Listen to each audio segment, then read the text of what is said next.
Hello everyone. Thank you for this opportunity to the organizers of I-CEPS and all of you. I'm Smita Todkar, a PhD fellow registered at Manipal Academy of Higher Education Mahi and currently working in Sangat, India.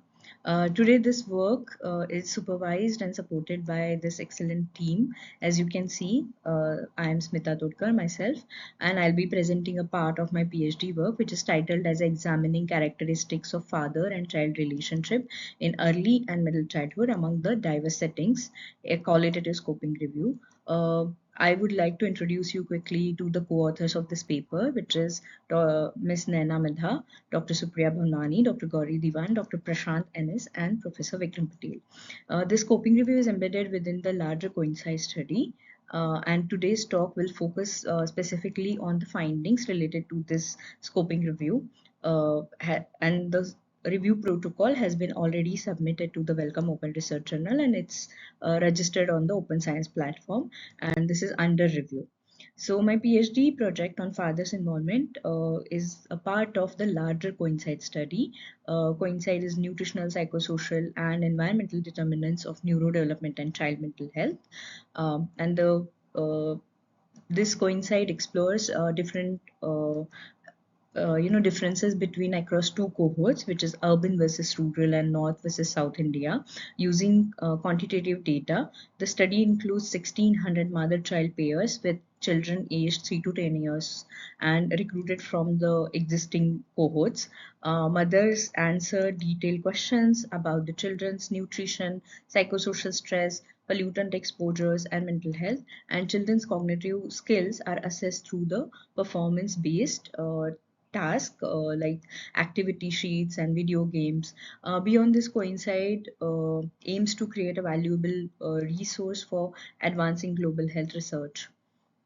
Moving ahead, I would now like to talk about the scoping review, which is guided by the following research questions. So the scoping review protocol has already been submitted, as I mentioned, to the Wellcome Open and Open Science platform. The research questions are: how does existing literature of paternal involvement characterize father-child relationship? And the secondary research questions, which we would like to see through this scoping review, are: what are the socio-demographic determinants of the paternal involvement, and how does the paternal involvement differ in high resource setting compared to the low resource, in early versus the middle childhood, and the neurodiverse versus compared to the neurotypical children. Uh, so now, based on these research questions, we have chosen the key phrases such as father, child, involvement, development, and mental health. We used the search terms which derive from these key phrases. And in the inclusion criteria, we focused on the articles published in last 20 years, child aged 0 to 12 years, and used qualitative and mixed methods approach. Now I would like to explain the exclusion criteria. So only maternal involvement papers, these were we excluded. Uh, Also, we excluded beyond the desired age range of the papers. Also, for father's involvement only during the labor room or hospitalization period, fathers experiencing any physical and mental health condition within themselves, along with the articles where particularly number is less than 5, so like case studies. So these are the papers we have excluded from this scoping review. We are using CASP quality checklist, critical appraisal skill program checklist, to avoid the substandard papers inclusion in the ongoing scoping review. Moving ahead, we have screened almost 8,152 titles after removing the duplicates, and we included 643 abstracts and also included 237 full text paper. And when we screened the 237 full text paper, we included 55 articles and we excluded 174 articles. And the reasons were like wrong study designs, wrong publications, wrong population, wrong outcomes.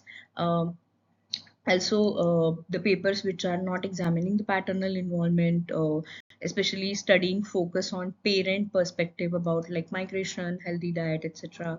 So these kind of papers we are excluded as they have not met the inclusion criteria. Moving ahead, the screening process, two raters we've followed. The two raters are master level graduates, and they independently choose first 10% articles, randomly selected articles by using Ryan software, and screened independently. And at each stage, the inter-rater reliability was established, and as you can see in this table, it gradually increased, and initially it was substantial agreement while they both was title screening, and when we were screening abstract and full text, it was near perfect agreement. And we have measured this with the Cohen's kappa methodology.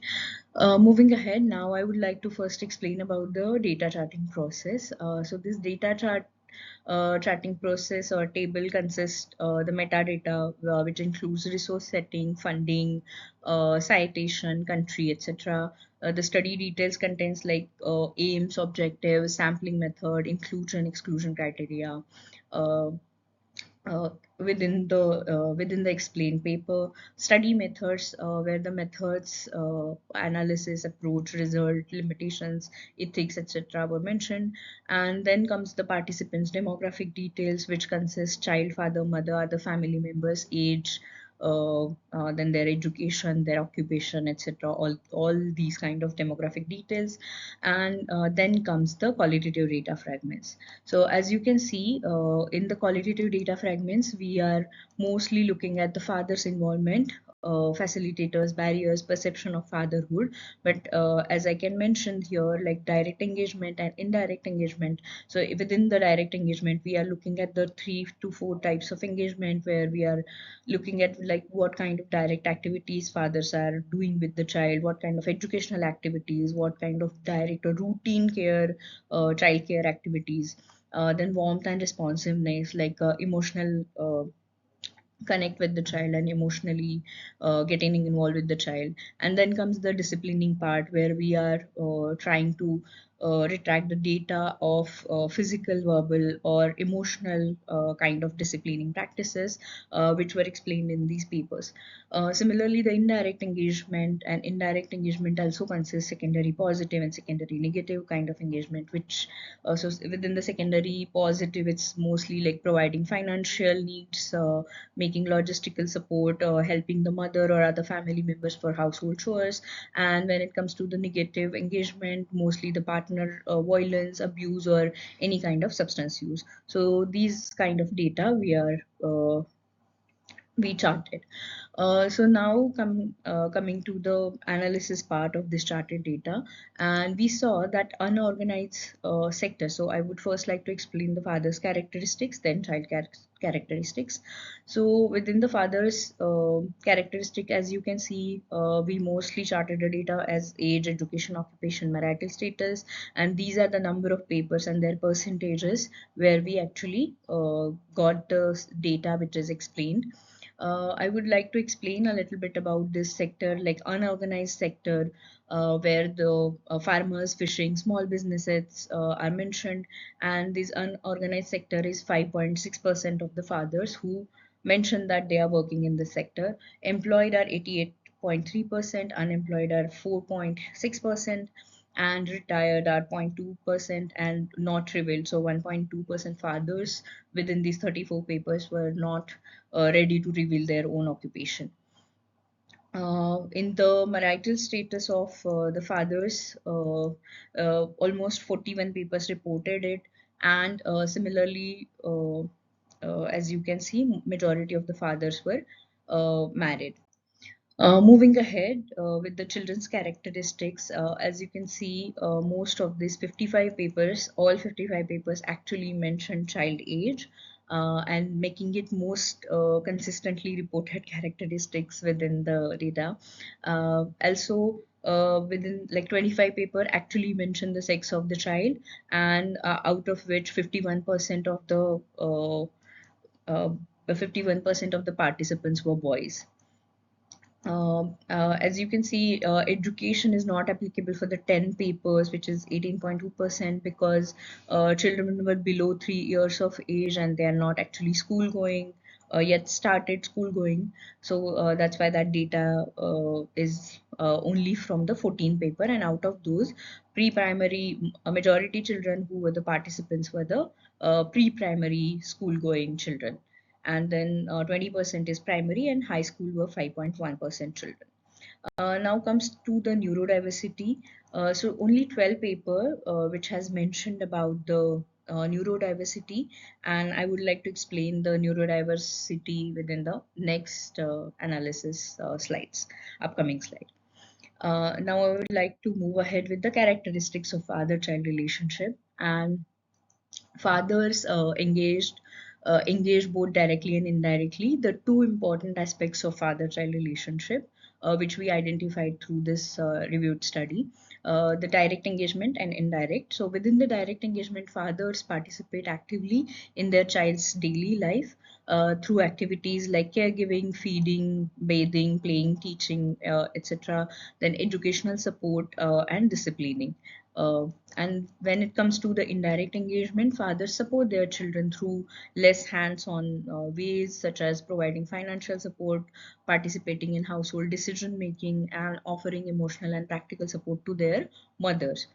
Uh, so the themes which we identified so far are father's perception of fatherhood, which is mostly focusing on emotional bonding with the child and socialization experiences. The cultural definitions of fatherhood, which are different cultural norms, are explained in all these papers, and how valued shape about the fatherhood is understand and practiced within these specific communities of all these papers. And then the last theme was impact on fathers, because fatherhood influences men's identity, causes stress, but also brings pride and fulfillment. So these kind of themes were coming up. We also have charted the data of facilitators and barriers for paternal involvement, and I would like to explain that in our upcoming slide. So now comes to the study setting part. The 55 included papers predominantly employed qualitative study designs, with 21.8% are the mixed method approach. A continent-wise distribution of these studies is presented as follows: and African continent has 9 studies, Asia has 7, Europe has 9, North America has 20, Oceanica countries has 9, and then South America has 1. But as you can see, the predominantly majority of the research happened in North America. So majority of the people were from USA, United States of America, and Canada. Additionally, analysis based on the World Bank income classification highlights the resource setting of each country, which included like high resource setting and the high income countries. As you can see, the 33 papers out of these 55 were mostly came under this high income country World Bank category, and within that, these research were done within the high resource setting. And as you can see, there are low resource setting, and out of a few papers, only 9 papers within these high income country settings are actually done into low resource setting, which is like urban poor areas or slum areas or outskirts of outskirts of one of the larger city areas. So these are considered as a low resource setting within the high income country. Upper middle income country category has only 2 low resource setting, and low and middle income country actually has 5 low resource setting, and low income country has actually 4 low resource settings research papers included within this scope area. Now comes to the paternal involvement. In high resource setting, fathers are more involved emotionally, educationally, and with shared parenting being more recognized. And in low resource setting, the focus is mostly the father who are focusing is mostly on financial provisions, like how I can fulfill the needs of my family, and with less caregiving involvement, often due to migration or traditional roles. Uh, and as you can see within this, the 35 papers are coming from the high resource setting, and only 20% papers are coming from the low resource setting. And Now, I would like to talk about the age-wise distribution of this paper. In early childhood, fathers mainly engage in basic caregiving and building emotional bonds. As children move into middle childhood, fathers shift towards more of a guidance, academic support, and discipline. While still remaining involved in caregiving, almost half the studies focused on the early childhood, about a quarter on middle childhood, and 13 studies are covering the both like middle and early both childhood.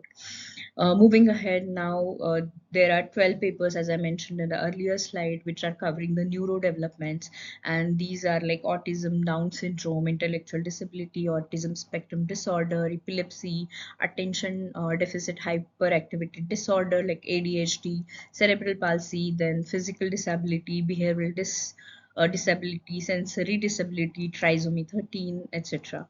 And their limited but emerging research on fathers of neurodiverse children, and these fathers often face unique stressors and need better access to support services, awareness, and available interventions play a very big role in shaping their involvement with their own children. So now comes to the facilitators of the paternal involvement, and factors influencing paternal involvement are like partner support, community and peer support, paternal education, financial stability, paternity leave, supportive policies, and all these are helping actually fathers engage more actively. And barriers such as traditional gender roles, migration for work, poverty, lack of parenting knowledge, social instability, substance use, the maternal gatekeeping, and these all things are actually limiting fathers' involvement. Overall, both societal support and individual circumstances actually strongly shaping how fathers are going to get engaged with their own children. And thank you so much.